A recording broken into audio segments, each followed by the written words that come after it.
ಅಳಿವಿನಂಚಿನಲ್ಲಿರುವ ಬ್ರಾಹ್ಮಣ ಸಮಾಜ. ಬ್ರಾಹ್ಮಣ ಸಮಾಜದ ಪರಿಸ್ಥಿತಿ ಈಗ ದುಸ್ಥಿತಿ. ಪ್ರಪಂಚದಲ್ಲಿ ಹುಲಿಯನ್ನು ಬಿಟ್ಟರೆ ಅತ್ಯಂತ ವೇಗವಾಗಿ ಅಳಿವಿನಂಚಿನಲ್ಲಿರುವ ಸಮಾಜವೆಂದರೆ ಅದು ಬ್ರಾಹ್ಮಣ ಸಮಾಜ. ಇದಕ್ಕೆ ಕಾರಣಗಳು ಸಾಕಷ್ಟಿವೆ.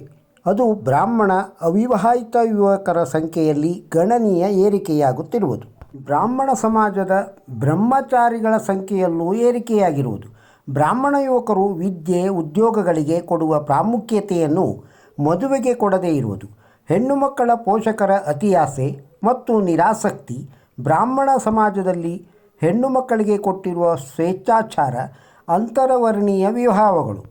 ಬ್ರಾಹ್ಮಣ ಅವಿವಾಹಿತರು 40-50 ವರ್ಷವಾದರೂ ಮದುವೆ ಭಾಗ್ಯವಿಲ್ಲದೆ ಹತಭಾಗ್ಯರಾಗಿ ಕಾಲ ದೂಡುತ್ತಿದ್ದಾರೆ. ಈ ನಡುವೆ ನಮ್ಮ ಬ್ರಾಹ್ಮಣ ಹುಡುಗಿಯರು ಇತರ ಜಾತಿಯ ಯಾರನ್ನೋ ಮದುವೆ ಆಗುತ್ತಿದ್ದಾರೆ. ತಾಮಸ ಆಹಾರ ತಿನ್ನುವವರಾದರೂ ಸರಿ, ಅದು ಹುಡುಗಿಯರಿಗೆ ಯಾವುದೇ ವ್ಯತ್ಯಾಸ ಕಾಣುತ್ತಿಲ್ಲ. ಆದರೆ ಹಲವು ವರ್ಷ ಶ್ರಮದಿಂದ ವೇದ ಕಲಿತ ಶಾಸ್ತ್ರ ಪಾಕ ಪ್ರವೀಣ ಬಡಿಸುವ ಅರ್ಚಕ ಬ್ರಾಹ್ಮಣ ಯುವಕರು ಬೇಡ. ನಮಗೆ ಬ್ರಾಹ್ಮಣ ವರ್ಣಕ್ಕಿಂತ ಬ್ರಾಹ್ಮಣ ಸಂಸ್ಕಾರ ಮುಖ್ಯ. ಬ್ರಾಹ್ಮಣ್ಯ ಉಳಿದರೆ ಧರ್ಮ ಉಳಿಯುತ್ತದೆ. ಇದೇ ಸರ್ವಕಾಲಿಕ ಸತ್ಯ. ಅದಕ್ಕಾಗಿ ನಿಮ್ಮ ಮನೆಯ ಎಲ್ಲ ಗಂಡು ಹೆಣ್ಣು ಮಕ್ಕಳಿಗೆ ಬ್ರಾಹ್ಮಣ್ಯದ ಅರಿವು ಮೂಡಿಸಿ. ಪ್ರೇಮಿಸಿ ಕೈತಪ್ಪಿ ಹೋಗುವಾಗ ಪ್ರಯೋಜನವಿಲ್ಲ. ಈಗಲೇ ಜ್ಞಾನ ಮೂಡಿಸಿ. ಗುರುಚರಿತ್ರೆಯಂತಹ ಧರ್ಮ ಮಾರ್ಗ ತೋರುವ ಕನ್ನಡದ ವ್ಯಾಸ ದಾಸ ಸಾಹಿತ್ಯ ಪಾರಾಯಣ ಮಾಡಿಸಿ. ಮನಸ್ಸಿಗೆ ಸಂಸ್ಕೃತಿಯ ಮಹತ್ವ ತಿಳಿಯಲಿ. ಹಳ್ಳಿ ಮನೆ ಕೃಷಿಕರ ಹುಡುಗರನ್ನು ಸಾಫ್ಟ್ವೇರ್ ಹುಡುಗಿಯರು ಮದುವೆ ಆಗುವುದು ಬೇಡ. ಕನಿಷ್ಠ ನಮ್ಮ ಬ್ರಾಹ್ಮಣ ಸಾಫ್ಟ್ವೇರ್ ಹುಡುಗರನ್ನಾದರೂ ಮದುವೆ ಆಗಲಿ. ಬಹಳ ಬೇಸರವಾಗುತ್ತದೆ. ಇಡೀ ಸಮಾಜಕ್ಕೆ ಬ್ರಾಹ್ಮಣರು ಮಾರ್ಗದರ್ಶಕರು. ಆದರೆ ದಿನದಿಂದ ದಿನಕ್ಕೆ ಬ್ರಾಹ್ಮಣ ಸಮಾಜ ಅವಸಾನದತ್ತ ಸಾಗುತ್ತಿದೆ. ಹೊರಗಿನ ಸಮಾಜ ನಮ್ಮ ಬ್ರಾಹ್ಮಣ ಯುವತಿಯರನ್ನು ಉದ್ದೇಶಪೂರ್ವಕವಾಗಿ ಗುರಿ ಮಾಡಲಾಗುತ್ತಿದೆ. ನಮ್ಮ ಹುಡುಗಿಯರಿಗೋ ಅವರ ಪೋಷಕರಿಗೋ ಎಚ್ಚರಿಸುವುದು ಯಾರು? ಯಾವಾಗ ನಮ್ಮ ಬ್ರಾಹ್ಮಣರಿಗೆ ನಮ್ಮ ಸಂಸ್ಕೃತಿ ಸಂಸ್ಕಾರಗಳ ಬಗ್ಗೆ ಹೆಮ್ಮೆ ಮೂಡುವುದು?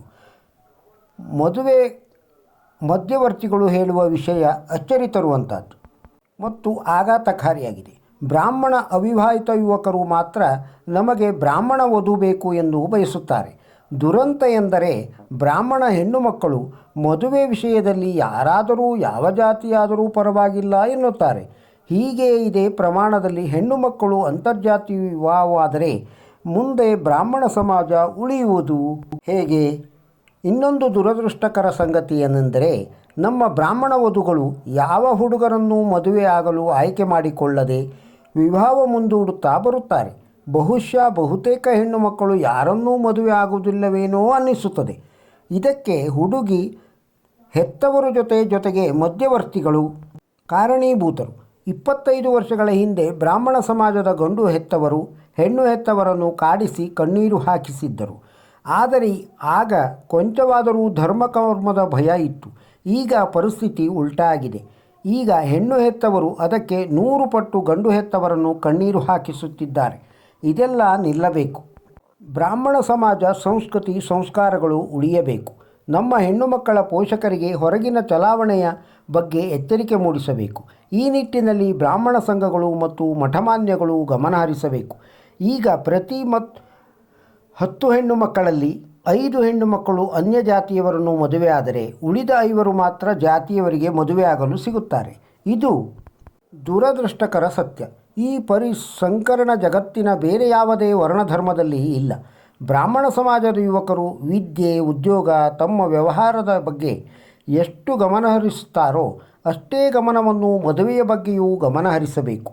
ಇತ್ತೀಚೆಗೆ ನಿಮಗೆಲ್ಲ ಗೊತ್ತಿರುವ ಕೊಡಗಿನ ನಾರಾಯಣಾಚಾರ್ಯರ 2 ಹೆಣ್ಣು ಮಕ್ಕಳು ಅನ್ಯ ಧರ್ಮಕ್ಕೆ ಮತಾಂತರವಾಗಿರುವುದು ನೋಡಿದರೆ ಅಂತರ್ಜಾತಿ ವಿವಾಹವಷ್ಟೇ ಅಲ್ಲ, ಅಂತರ್ಧರ್ಮ ವಿವಾಹವನ್ನು ಆಗುತ್ತಿರುವುದು ನೋಡಿದರೆ ನಮ್ಮ ಬ್ರಾಹ್ಮಣ ಯುವತಿಯರು ಏಕೆ ಹೀಗೆ ಮಾಡುತ್ತಿದ್ದಾರೆ ಎಂದು ಮನನೊಯ್ಯುತ್ತದೆ.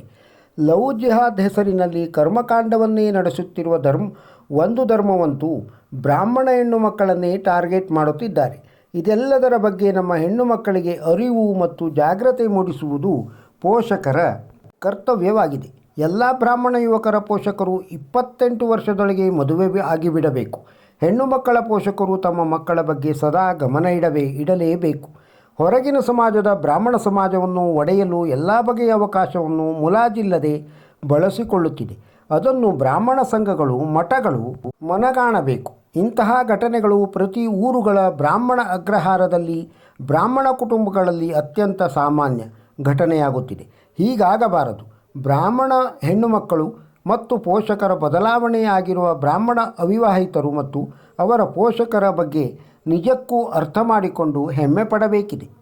ಬಾಲ್ಯ ವಿವಾಹ, ಶೋಷಣೆ, ತಲೆಬೋಳಿಸುವುದು, ಅಡ್ಡಪಂಕ್ತಿ ಎಲ್ಲ ದಾಟಿ ಇದೀಗ ವಿಧವೆ, ವಿಚ್ಛೇದಿತೆ, ಮಕ್ಕಳು ಮರಿ ಇರುವವರೆಲ್ಲರಿಗೂ ಮದುವೆ ಆಗುತ್ತಿದೆ. ಅವರಿಗೆ ಹೊಸ ಬದುಕು ಸಿಗುತ್ತಿದೆ.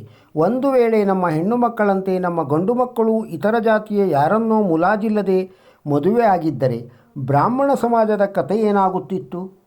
ವಿಶ್ವದ ಅತ್ಯಂತ ವೇಗವಾಗಿ ಅಳಿದು ಹೋಗುತ್ತಿರುವ ಬ್ರಾಹ್ಮಣ ಸಮಾಜವನ್ನು ಬುದ್ಧಿವಂತ, ವಿವೇಚನಾಶೀಲ ಬ್ರಾಹ್ಮಣ ಸಮಾಜ ಎಚ್ಚೆತ್ತುಕೊಂಡು ಉಳಿಸಲು ಕಾರ್ಯಪ್ರವೃತ್ತರಾಗಬೇಕು. ಕಳೆದುಕೊಂಡ ವರರ ಬದುಕಂತೂ ನಾಶವಾಯಿತು. ಈಗ ಉಳಿದವರ ಬದುಕಾದರೂ ಉಳಿದು ಸಮಾಜ ಉಳಿಯಲಿ. ಚತುಸಾಗರ ಪರ್ಯಂತಂ ಗೋಬ್ರಾಹ್ಮಣೇಭ್ಯೋ ಶುಭಂ ಭವತು.